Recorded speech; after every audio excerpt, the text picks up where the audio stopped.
شرفي لما طلعت عليه اشوفه بالحمر. احكي لك يا كيف صارت؟ كل حاجه احكيها لي. طيب شوف، كان مشهور هو اللي يفاوض نيابه عن الدوله الفدائيه على وقف اطلاق النار وعلى الهدنات والاخر. وكنت جامع المرتب الدائري كله في الدائره حتى لا يقعوا بايدي المنظمات ويهانوا، ياكلوا ويشربوا هناك والاخر. فاحد الاتفاقيات اللي سواها مشهور قال لي ترى سوينا، كنا نتبادل، كان في اتصال مباشر بينه وبينه. ايوه. قلت ترى اليوم سوينا اتفاق وهدنه وبعتقد راح يمشي ولا. بقول له في عندي ضباط صار 3 اشهر ما روحوا لأهلهم. قال لي خليهم يروحوا اليوم. قلت له ابو رمزي انا ضباط مخابرات مش ضباط امن او ضباط جيش، يعني ضباط عندهم معلومات وعندهم عملاء. قال على مسؤوليتي. سامع؟ اقسم لك منهم عوني يرفس اللي صار بعدين وزير داخليه، منهم احدهم عوني يرفس اهله ساكنين بزرقاء. نعم. هو مروح مسكوه بشنلر، يعني نص المسافه بين، ومسكوه مع ضابط ثاني شركسي برضه من سكان الزرقاء. فانفعلت انفعال شديد. اخذت السياره، طبعا حكيت. مسكوه عملوا فيه اسروه بس؟ اسروه فقط؟ اسروه سلطات مخابرات. تعرف شو بسوي فيه؟ بدهم يعرفوا يجيب حقهم، بذلوه. يعني مختلف عن ضابط الامن. نعم. مختلف عن ضابط الجيش. كان رتبته ايه؟ ملازم اول. شايف؟ فحكيت، كلمت مشهور كلام قاسي، وطلعت على الحمر حيث كان سيدنا. وصلت الحمر لقيته راكب موتورسيكل ومركب وراه سمو الاميره عاليه. الملك كان يعشق الموتوسيكلات. موتورسيكل. كانت طفل بعد صغير. فشافني، لما شافني قال ابو جعفر عسى ما شر، والله كلمته هذه. قلت له بدي سيدنا على الحال لا طرف. اخذته وشرحت له كل الاشياء اللي شايفها عن حشود القوات السوريه، عن حركه القوات العراقيه باتجاه الجنوب، عينهم على تقدم القوات السوريه حتى اذا السوريين انقطعوا جرش. تفتكر اليوم بالضبط؟ تفتكر اليوم؟ هذه يوم 14 سبتمبر. يوم 14 سبتمبر، يعني قبل 3 ايام فقط من الاحداث. يعني بلش بعدين يسكر. نعم. وانه السوريين 4 اليوم راح يدخلوا علينا، وانه شكلوا حكومه برئاسه ياسر عرفات وعضويه حسن خريس للحاكم اداري، ومحمود روسان حاكم عسكري، وواحد من بيت فهم من اربد احد الوزراء لاداره المناطق المحرره. سامعين؟ المعلومات دي كلها كانت معلومات موثقه عندك؟ شهودها، في شهود الاحياء الان. انت كنت منين؟ الان انت قلت لي ان دائره المخابرات كانت كلها مخترقه، انت استلمتها وهي مخترقه؟ ما طلعت 28 واحد من فورا. منين المعلومات اللي جات لك ان ال 28 متعاونين؟ بس مش راح اقول لك اياها يا استاذ احمد، ما احنا شغلتنا مع المخابرات، شغلتنا يعني نجيب معلومات. مش هقول لحد، لا انا مش راح اقول لك. احنا شغلتنا احنا نجيب معلومات. شايف؟ طب انت كنت لسه شو ده حاضرين. ال 28 ضابط دول كانوا بيشكلوا ثقل ايه في المخابرات؟ ثلث، والله ثلث مرتب. ثلث الضباط عندك؟ ثلث المرتب، والله ثلث المرتب. انت لما انا ما فهمتش كلمه ثلث المرتب لما انت قلتها قبل كده. ثلث المرتب يعني ثلث القوى العامله. القوى الضباط العاملين. ثلث والله اول توقيع يعني 30% من ضباطك تقريبا. 33%. باول توقيع وقعته فصلتهم. اول توقيع فصل واحد مره واحده. ليس يعني نقل ولا اي شيء، وانما فصل. انت من صلاحيتك كمدير مخابرات تفصل.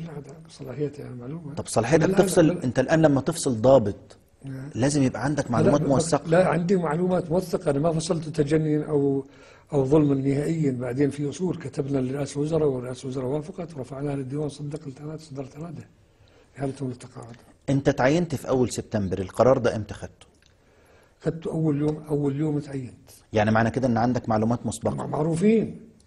معروفين علنا، هذا جبش علي وهذا فتح وهذا صاعقه وهذا معروفين علنا. رتبهم كانت كبيره بعضهم؟ من رائد من عقيد ونازل، والله في عقده والله. شايف؟ طب انت كده دخلت في مواجهه مع كل المنظمات دي؟ لا يعني انا ليش انا مخبي حالي؟ ليش انا قبل؟ طب كيف كنت تتحرك؟ اتحرك بحريه. انا بتحرك بحريه. انت رئيس المخابرات بتتحرك بحريه، هم منتشرين ومسيطرين على عمان. انت اسال. كان ممكن يوقفوك؟ اول انا ما كنتش اروح على الاماكن اللي لازم اروح لها. انا لما استعمل لم يكن معي حرس نهائيا. ولم أكن أتنقل بمدرعة، كنت أتنقل بسيارة رفر. اسأل. ما كانوش وقفوك على التقاطعات؟ ما كنتش أمر على المحلات اللي هم فيها. كنت تتجنب. أتجنب هذا الشيء. انت قلت نزلوا وزير الدفاع وبهدلوه. نزلوه من أي نعم نزلوه، احنا بنحكي مراحل لاحقة هسه.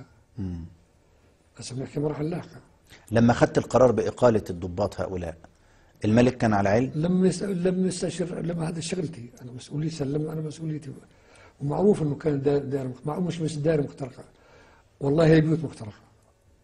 يعني قول لي ازاي البيوت مخترقة؟ بس بقول لك كيف يعني. في معنى كده ان قبل ما انت تمسك في 1 سبتمبر 1970 كانت كل مفاصل دائرة المخابرات الأردنية بتروح تصب عند مش كل مفاصل، كان في لهم عملاء عندنا بالدائرة. العملاء دول ما أكيد منتشرين في كل أي الأقسام. نعم، كان كل إنتاجهم يروح أنت بتقول كانوا بياخدوا فايلات كاملة وما حدش يقدر كانوا يفتح ياخذوا معاملات كاملة ياخذوها. عيني عينك؟ عينك ويطلعوا من الباب وما حدا يفتشهم بالباب. منيح هيك؟ يعني أحكي أكثر ولا بكفي هيك؟ لا احكي أكثر. لا هيك بكفي، بعدين بحكي لك. في أكثر بحكي لك يعني، بس يعني بلاش. أنت بتتكلم عن مأساة لا تصدق. لا صدقها أستاذ أحمد، أنا ما ببالغ فيها يعني، ما في لي مصلحة أبالغ فيها نهائيا. يعني في كل أشكال الازدواجية، حتى في أي نظام موجود، لم يكن أن حد بيعمل لصالح أحد يعمل بهذه الطريقة. وأكثر، وما في رد فعل من الحكومة. طب الملك لما قابلته عشان تشرح له ما حدث؟ أكمل لك. اتفضل.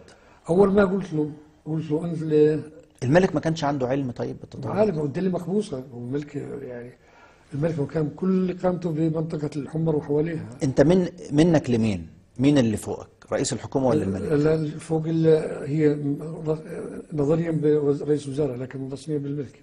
رسميا بالملك. عمليا بالملك. من يوم ما عينت لقيت الملك كم مرة؟ اليوم 14؟ لقيته. لا اليوم 14 كم مرة قابلته؟ لقيته كثير. كنت كتير، لكن في هذا اليوم كانت الخيوط كلها عندك. شوف هذاك اليوم صار في مشكلة لما مسكوا الضباط الاثنين. ايوه. يعني لم استطع ان اتحمل ذلك نهائيا. قال لي عشان ما سويت له والله بدي اياك. قلت له، شرحت له كيف الحشد السوري والموقف العراقي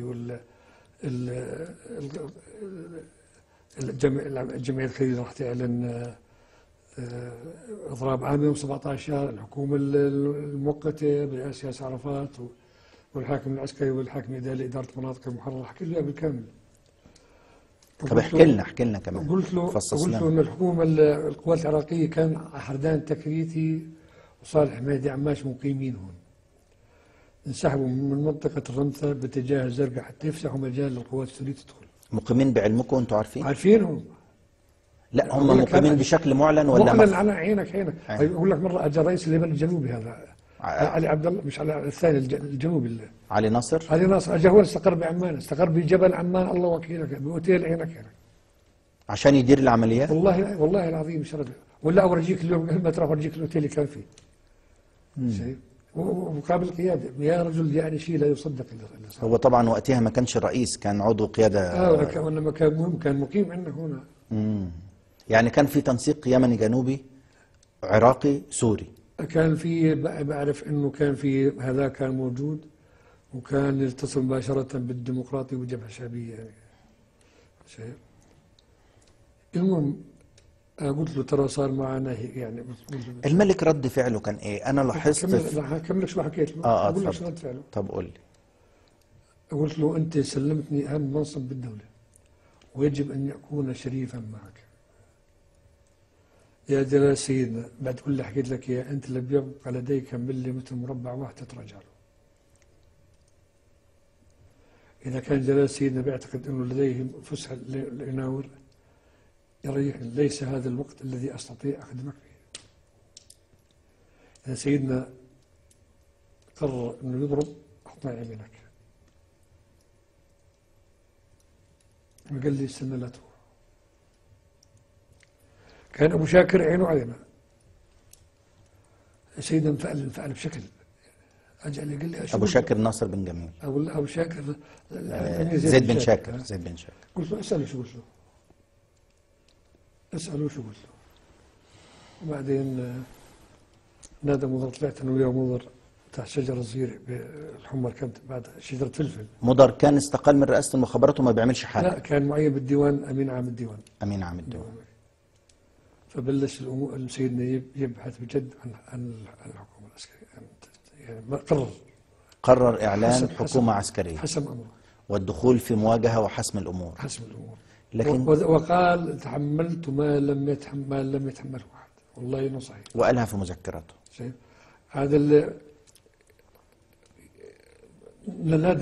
نادى وصف التل، فوصف التل رشح له المرحوم محمد داود أصله فلسطيني، وله قضية، يعني ما حدا لام محمد داود، له قضية.